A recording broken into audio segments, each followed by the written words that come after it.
देखिए, मेरी जिंदगी में जो टर्निंग पॉइंट्स हैं उनसे आपको कोई फर्क नहीं पड़ता, आपको क्या सरोकार।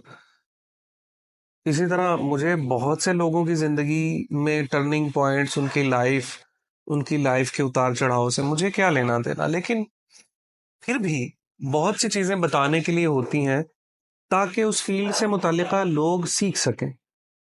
हम अपने तजर्बात अगर अपने दिमाग के दरीचों में रख के उन्हें वहीं पे दफन कर देंगे तो उन तजर्बात का हमारी जिंदगी में होना या ना होना एक बराबर था।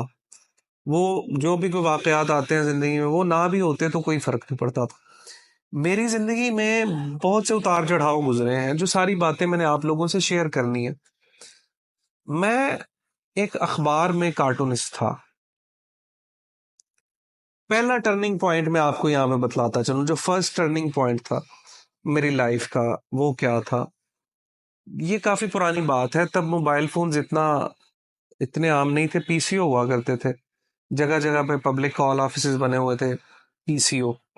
तो मेरा अ, अपने कॉलेज के अखराजात को मैनेज करने का प्लान था। तो मेरे लिए बड़ा मुश्किल था। कॉलेज मेरा दाखला कैसे हुआ वो तो मैं आप लोगों को नहीं अभी बताऊंगा, वो फिर कभी बताऊंगा। कॉलेज के अखराजात को मैनेज करने के लिए मैंने सोचा था कि मैं कार्टून बनाऊं किसी अखबार के दफ्तर जाके, किसी अखबार के लिए। तो मुझे उसमें से पैसे मिलेंगे तो मैं बड़ा अमीर हो जाऊंगा। दिमाग था ना, हम लोग बस यही सोचता था कि शायद हम बड़े गुर मैं मेरे जो है मुझे बड़े पैसे मिल जाएंगे। लेकिन ऐसा कुछ नहीं होता। बाद में जाके मुझे एहसास हुआ कि टीन एज में जो हम लोग सोचते हैं वैसा कुछ नहीं होता। मेरे एक फूफा जान थे, इस वक्त वो इस दुनिया में नहीं है। उनसे मैंने कहा कि आपके भाई एक अखबार में एडिटर हैं, तो मुझे उस अखबार में कार्टूनिस्ट बनवा दीजिए। तो मैंने बहुत दफा उन्हें कहा, बार बार मैं उनकी तरफ गया, उन्होंने मुझे आजकल आजकल आजकल मैं कहते गए। तो उन्होंने, खैर एक दिन मैं बड़ा दिल बर्दाश्त हुआ, दोपहर का टाइम था, बड़े चक्कर लगा के भी मेरी उन्होंने बात ना मानी। तो मैं वापसी उनके घर से, अपनी फुफ्फो के घर से वापस आता हुआ एक पीसीओ में दाखिल हुआ, पब्लिक कॉल ऑफिस में। तो वहां पे ना 17 मैंने डायल किया। 17 होता था पीटीसीएल का हेल्पलाइन, आप कोई भी अखबार का नंबर वहां से ले सकते हैं। तो 17 डायल करने के बाद मैंने उससे कहा कि मुझे गुजरांवाला में किसी न्यूज़पेपर का नंबर चाहिए, किसी अखबार का। तो उन्होंने मुझे नंबर दिया। उस नंबर को मैंने डायल किया तो आगे से कुछ रोजनामा जंग अखबार के को हाफिज अब्दुल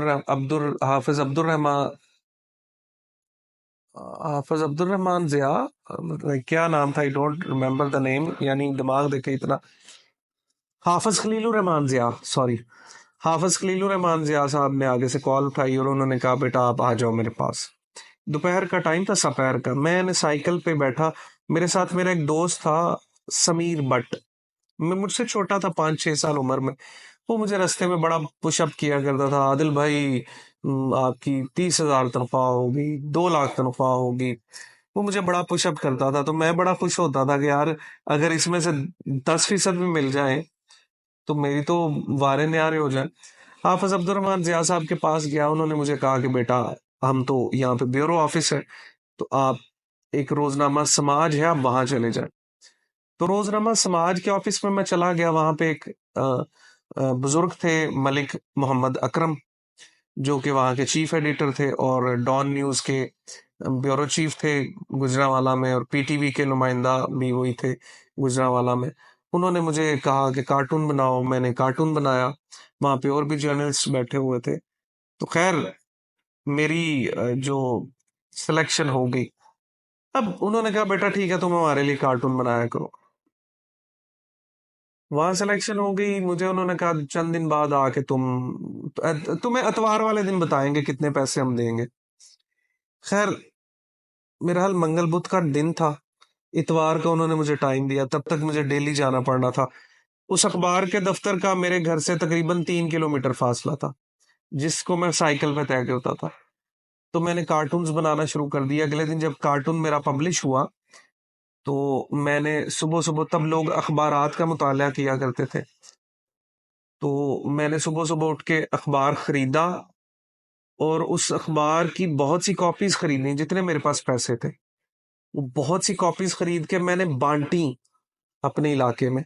वो कार्टून ये था कि एक बंदे ने ना, उन दिनों हेलमेट पे बहुत ज्यादा पाबंदी थी।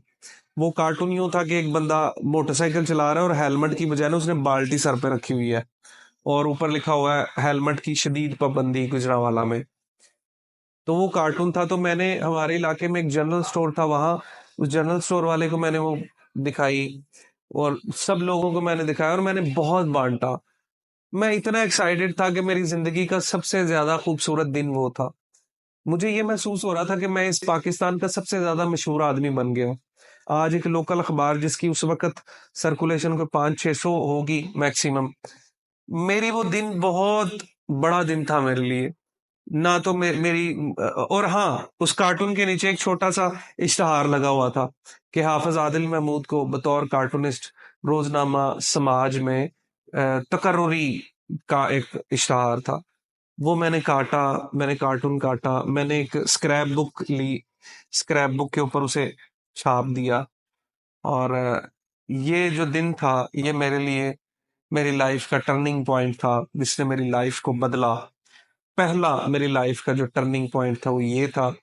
आगे जो मेरी लाइफ के टर्निंग पॉइंट्स हैं वो मैं आप लोगों के साथ शेयर करता चलूंगा। फर्स्ट मेरी लाइफ का टर्निंग पॉइंट ये था, ये मैं अलग से एक प्लेलिस्ट बनाऊंगा जिसमें मैं अपनी लाइफ के तमाम टर्निंग पॉइंट्स आप लोगों के साथ शेयर करूंगा। इस टर्निंग पॉइंट में मैंने अपना नाम लिखा हुआ था हाफिज आदिल उस कार्टून के नीचे। तो मेरे चाचू मोहम्मद सलीम चाचू ने अखबार देखा तो चाचू ने कहा कि बेटा आप अपने बाप का नाम क्यों हटा दिया तुमने, बाप का नाम भी लिखो अखबार में आएगा यार, कितनी इज्जत की बात है। तो फिर मैंने उस कार्टून पे अपना नाम लिखा हाफिज आदिल महमूद। ये अप्रैल के दिन थे, अप्रैल बड़ा खूबसूरत मौसम होता। This was turning point of my life, first one. इसके बाद क्या क्या होता गया वो सारी बातें मैं अपनी वीडियोस में आप लोगों के साथ शेयर करूंगा और इसकी मैं अलग से एक प्लेलिस्ट बनाऊंगा। मेरी वीडियोस को देखते रहिए। Thank you so much.